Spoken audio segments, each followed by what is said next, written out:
Assalamualaikum warahmatullahi wabarakatuh. Waalaikumsalam warahmatullahi wabarakatuh. Saya Ibnu Akil Degani, Wakil Ketua Umum Majelis Tinggi Kerapatan Adat Alam Minangkabau MTKAM, menyampaikan kepada saudaraku seluruh kaum muslimin di mana saja, terutama saudara-saudara dari Minangkabau, bahwa Minangkabau itu filosofisnya jelas.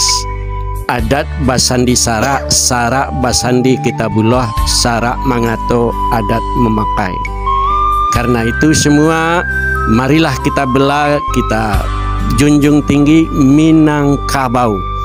Jangan sampai kita goyahkan, jangan sampai kita hancurkan, kita lemahkan.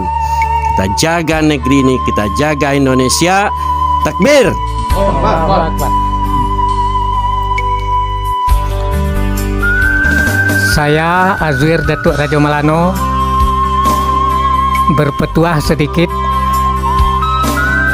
Samun saka tagak dibate umbu umbi budi marangka, hukum adat kalau tak jale di sinan wilayat kata Campak. Jadi Majelis Tinggi Kerapatan Adat Minangkabau, saya diletakkan sebagai pembina karena telah tua 3 zaman. Dan saya mengerti dan paham dengan sejarah MTKAM mulai dari 1911 mengeritik Belanda karena PT Semen hasilnya dibawa ke Belanda. Dan akhirnya PT Semen kerjasama dengan Nenek Mamat di Indarung yang kita nikmati sekarang.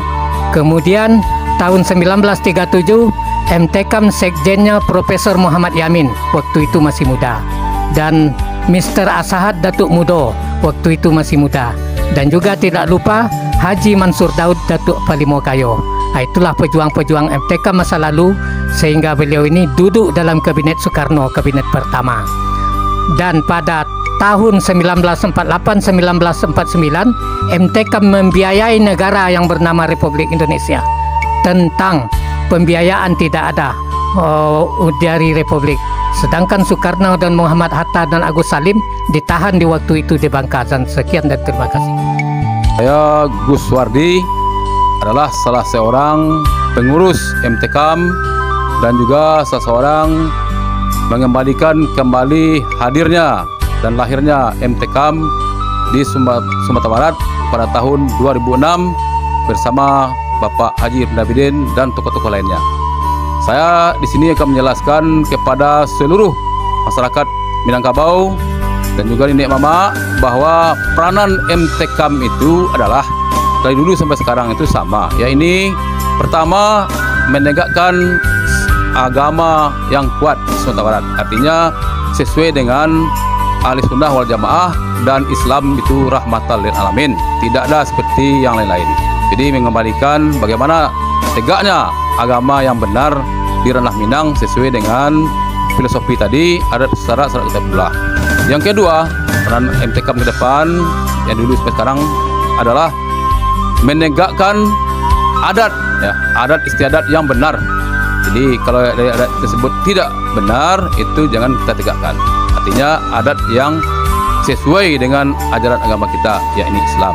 Yang ketiga adalah mengembalikan dan mempertahankan tanah wilayah Minangkabau yang saat ini sedang digarap oleh pihak-pihak tertentu, yang hari ini semakin hari semakin rakus saja mereka ini. Oleh karena itu MTKAM ke depan akan mengembalikan tanah wilayah yang dikelola oleh pihak tertentu tersebut kepada asalnya kembali untuk dimanfaatkan anak-anak kita dalam rangka meningkatkan ekonomi masyarakat negari kita.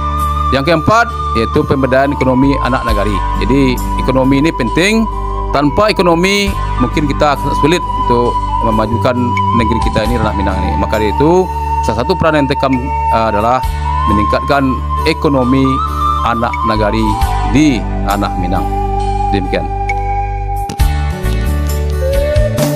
Saya Nur Fizali, panggilan Happy, mewadahi di MTKAM Majelis Tinggi Kerapatan Adat Minangkabau sebagai sekjen.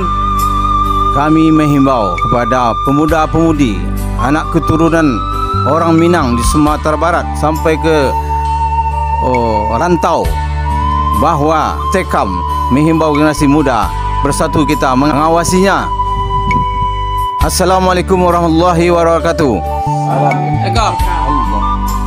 Allahu Akbar. Allahu Akbar. Allahu Akbar.